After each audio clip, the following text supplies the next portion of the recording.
Yo, what's going on, Dragon Ballers? Welcome back to another video. This time we're going over the blue cards from Draft Box 5. If you guys didn't see my video from the other day where I went over the red cards, make sure to check that out. But guys, we're basically going to go over all the cards. We've seen all the cards spoiled here on the Dragon Ball Super website, but we'll go color by color. We'll break them down over the course of the next few days.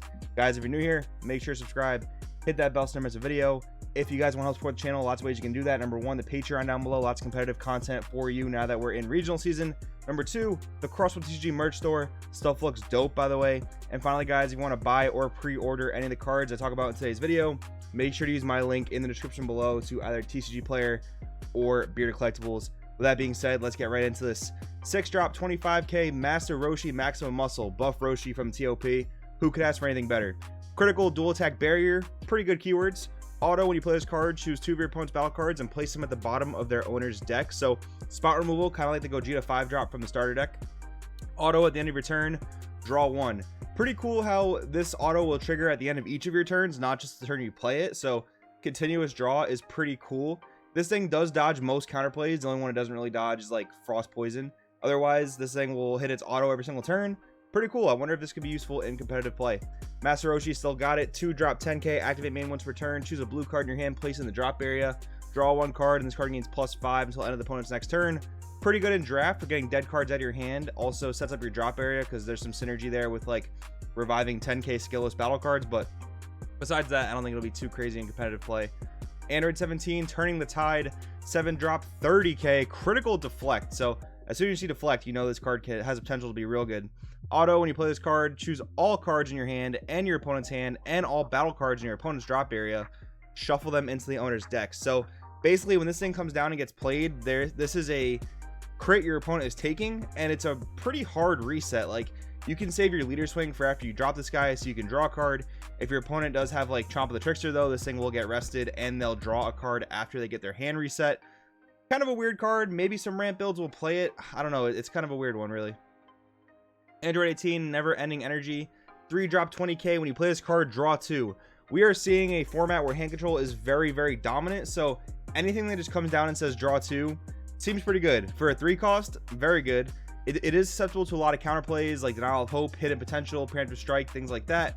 But a lot of times in the early turns, these decks are tapping out sometimes to make their plays, whether they're trying to awaken or setting up a rival plays. So you can definitely catch them on certain turns where they don't have the energy to counterplay you. And then in that case, you get the draw 2 with 20k body. That's pretty cool. Another fun fact, if you are playing the Android 17 18 leader from set 2, this is a 2-drop 20k that draws 2. That's a really, really good rate. Energetic Outburst Kale. 2-drop 15. Auto, when the card attacks, activate this skill at the start of your opponent's next main phase. Choose one of your blue energy and switch it to active mode. So basically a 1-drop 15k beater that puts some pressure on the opponent, leaves some energy for defense. Can this be useful in Universe 6?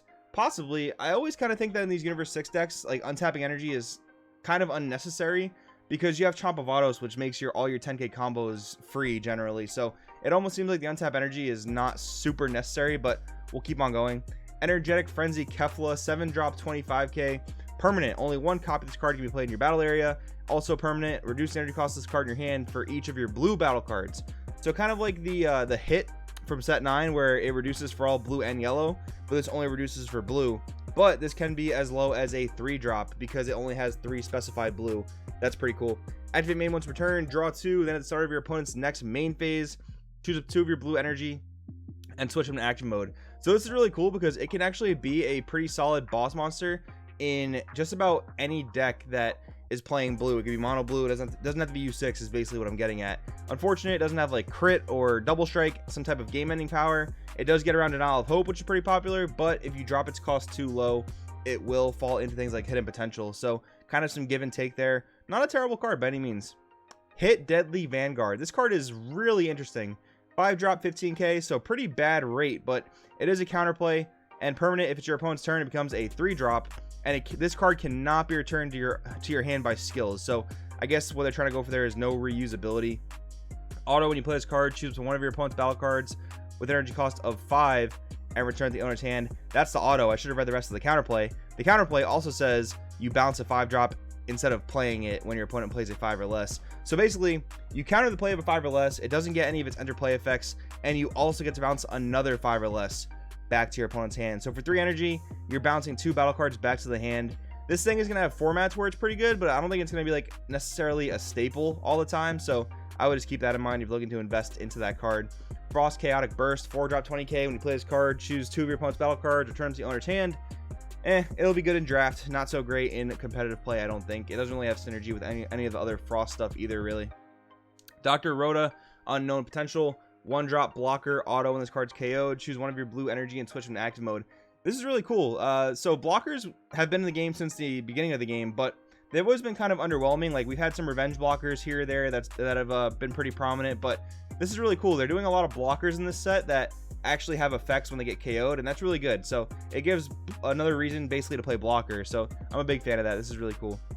Purina, Namekian Ambush, 2-drop blocker, auto when 1 of your battle cards is KO'd. Choose 1 of your opponent's battle cards, energy costs 4 or less, return it to the hand. 2-drop 15k though, that's a good rate. That's a good rate for draft for sure. You definitely want to include that in your draft deck. Sonel, Namekian Ensnarement, activate main once per turn. Choose 1 of your opponent's battle cards with energy cost of 2 or less and return it to the owner's hand. So that's pretty cool, because if your opponent's trying to go like 2-drop aggro on you, you basically set them back a turn every time. So, you know, they attack with a 15 2-drop, you put it back in their hand. Same thing, they replay it, you put it back in their hand. So pretty good. This thing doesn't have too much protection though, so I can definitely see it getting answered pretty easily. Bua, Strategic Supremacy, 1-drop 5k, activate main once per turn. Choose 2 of your energy in active mode and add them to your hand. Then choose 2 cards in your hand and place them in your energy in rest mode. That's really weird. Energy fixing, I guess. Like, if you have to charge something really important in turn 1, you have the potential to get it back, but there are cards that do this already, like the Roshi. It's a rare from, I think, like set 8 or set 9, where you just combo with it, take a card in your energy, put it in your hand, and charge a multi. Like, yeah, I don't know. This card, I don't know. It doesn't seem very playable. Abuni, After Image Slash, 4-drop 20k, deflect, permanent. If an After Image token is in play in your battle area, this card cannot be KO'd. When this card is played, play 3 After Image tokens. They have 15,000 power, so they're actually pretty threatening. 0 combo cost and 5k combo power. And again, this does have deflect, so your opponent really can't stop this thing from happening. Activate main once per turn. Your opponent reveals top card of their deck. If it's a battle card, at the start of your opponent's next main phase, choose 1 of your blue energy and switch to active mode. So we're going to see a lot of Universe 10 stuff here that looks at the top of the opponent's deck and like kind of manipulates it. Let me know what you guys think about this archetype in the comments below. I don't think it's really all that crazy or all that great, but let me know in the comments below what you think. Zoom, Lucky Air Raid, 3-drop 19, activate main once per turn. Choose 1 card in your hand, place it in the drop area. Your opponent reveals the top card of their deck. If it's a battle card, choose it to 1 of your opponent's battle cards and place it at the bottom of the owner's deck. Activate battle once per turn. If it's your opponent's turn, your opponent reveals the top card of their deck. If it's a non-battle card, choose 2 of your mono blue energy and switch them to active mode. So the activate battle there is a little weird, because that's usually going to be activated during your opponent's turn. Well, it has to only be activated during your opponent's turn. And, you know, they're going to be drawing quite a few cards before they attack. So what you manipulate on top of their deck might not even be there by the time they attack you. So this card is pretty weird for that. Liliboo, Wings of Fortune. I'm probably butchering these names. 2-drop 15, auto when you play this card, your opponent reveals top card of their deck. If it's a battle card, choose 1 of your opponent's battle cards and return it to the owner's hand. Otherwise, draw 1. Not too bad. This is a good card in draft, even if you're not playing the whole Universe 10 archetype, because worst case scenario, you draw 1. Best case scenario, you bounce 1 of your opponent's battle cards, and it's a 2-drop 15 for some aggressive push. Pretty good. 1-drop Jirisan, Graceful Wager. Counter attack, look up 3 cards top of your opponent's deck, put them back in any order, then play this card. So keep in mind, this does not actually stop the attack. Counterattack here is basically just a timing, so you'll play it during the counterattack window, and then you'll be able to rearrange the top of your opponent's deck. Activate main once per turn, pay a blue and a colorless. Your opponent reveals the top card of their deck. If it's a battle card, draw 1. That's pretty good. That's another mana sink. It's kind of specific though. It requires your opponent to have a certain setup, but not too bad if you have nothing better to do with the energy. Mirakeem, I don't know how to pronounce that. Brave Bruiser, 4-drop 20, double strike barrier. Activate main once per turn. Your opponent reveals top card of their deck. If it's a battle card, this card gains plus 5,000 power and dual attack for the turn. So kind of like the Ginyu we saw out of the last drop box, except this thing really has no downside. It also has barriers, so this is a lot safer to play into like Vegeta the Cruel or other counterplays that might interact with this card. You know, it doesn't have deflect, so it can still get hit potentialed, but you gotta have some give and take there. You can't have this thing be unanswerable by everything. It is a 4-drop, so it's a little bit steeper than that Ginyu, but this card is really cool nonetheless. Can be very safe in certain matchups. Liliboo, Exploitative Flight, 2-drop 15, so same character with the same stats, pretty good. Auto when this card attacks or is removed from your battle area by a skill. Look up 3 cards top of your opponent's deck and put them in any order. That's pretty cool. I mean, again, even if you're not playing the U10 archetype and you're just playing this as a draft 2-drop 15k beater, picking what your opponent draws and getting that knowledge is really, really strong. So it's almost like you're looking at their hand in the future, in a sense. Like, you see what they're going to draw in the future, and that can be pretty powerful. Jirisan, Fortuitous Flurry, 3-drop 20k, very good stats. Auto, when you play this card, or sorry, when this card attacks, your opponent reveals top card of their deck. If it's a battle card, draw 1 card. This card gets plus 5,000 for the duration of the turn. 3-drop 25k, not too bad. Also draws a card, pretty good. Marisarm, Manipulative Blow, 2-drop 15, good rate. If you have a U10 in play, when you play or combo this card, look at 3 cards top of your deck and put them back in any order. So more rearranging there for the archetype. Metrorop, Bobbing and Weaving. This card I am a very, very big fan of. I would recommend picking up foils of these because I can definitely see this being very popular in certain formats.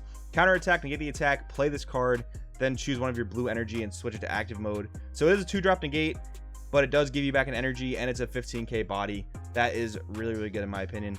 Napapa, 3-drop 30k vanilla, very cool. Rubalt, 1-drop 10k vanilla, not so cool. Joe Call, High Stakes Guardian, 1-drop 4k blocker. Activate main once per turn. Your opponent reveals the top card of their deck. If it's a battle card, this card gains Revenge until the end of your opponent's next turn. 1-drop Revenge blocker. That is pretty cool. It's a good card for the archetype. Probably good generically as well, because like 9 times out of 10, your opponent's top card is gonna be a battle card unless you're playing against like U7. So U7 Invoker. So that's something to keep in mind. Gowasu, Manipulative Supremacy. 1-drop. Activate main once per turn. Look up 3 cards from top of your opponent's deck and put them back in any order. So that's definitely a card you're going to want to have if you decide to make this into an archetype. I really don't know if this archetype, if this Universe 10 archetype can exist on its own. I don't know if it has a win condition, but let's keep on finding out. Dispo, Sonic Subversion. This card is kind of cool for U11. So it is free playable off the Jiren leader. Keep that in mind. Auto, return this card to the owner's hand. Then choose 1 card in your life and add it to your hand. When your opponent plays a battle card with energy cost greater than the current energy, choose that card and return it to the owner's hand. So this card gets really weird because it is basically a tempo stopper. If your opponent plays a big threat, you can deal with it. But if that threat comes down and has any form of removal, it's going to go off before this dispo can go off. So you're not going to be able to bounce it. That is kind of unfortunate. However, this does have the added benefit: when this card's removed from your battle area by an opponent's skill or KO'd, you draw 1. So if they do deal with it, you do get a draw off of it. That is pretty nice. Agu, Virtuous Supremacy, 2-drop 15. Auto, when this card attacks, look up 3 cards from top of your deck. Choose up to 1 god card among them, add it to your hand, then place the rest at the bottom in any order. Not too bad for the god archetype. Like, if you're going to play the new reboot Beerus, that can be definitely useful finding cards you need. Great Priest, Herald of Deliverance, 5-drop 20k crit. Permanent, only 1 copy of this card can be played in your battle area. Activate main, pay a blue. If you have 4 or more energy and you choose 2 non-Great Priest god cards in your battle area and return them to the owner's hand, play this card from your hand. This card is very, very cool. A 1-drop crit basically in any deck that you're spamming gods, and there are a lot of god cantrips out there, and all the new campaign rares from the draft box are going to be gods. So this can definitely be a very powerful card in the right deck. I'm actually pretty excited to mess around with this card. 20k crit, and you got me. Dirty Burst, this card's also really cool. So it is a counter attack that simply negates an attack, but it has an additional effect, counter play, which if you want to use this counter play, you pay the 1 initial cost and then you pay the additional blue that you see here. You draw 1, and then your opponent can't attack with battle cards with energy cost of 7 or more for the turn. So basically, if your opponent's cheating in really big battle cards, they're doing it a lot, you basically tell them, okay, you're not attacking this turn. You kind of time walk them in an essence. That's really cool. Internal Energy Shift, 1-drop counter attack, negate the attack, then your opponent reveals the top card of their deck. If it's a battle card, choose 1 of your battle cards and 1 of your energy and switch them to active mode. That's cool. It's a Whis Coercion that is pretty much conditional. It's going to be good in draft box. It can be good, again, if you're playing that U10 archetype. Resetting a battle card is interesting. I guess if you're resetting a blocker, that could be pretty decent, but time will tell, I guess. Universe 10 Assemble, 1-drop counter attack, negate the attack.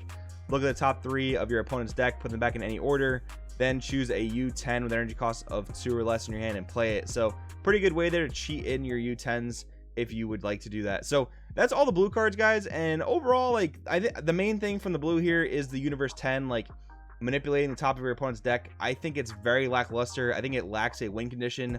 But let me know what you guys think in the comments below. What do you guys think about the blue stuff? I'm not super impressed, but let me know what you think. Thanks for watching. I will see you next time.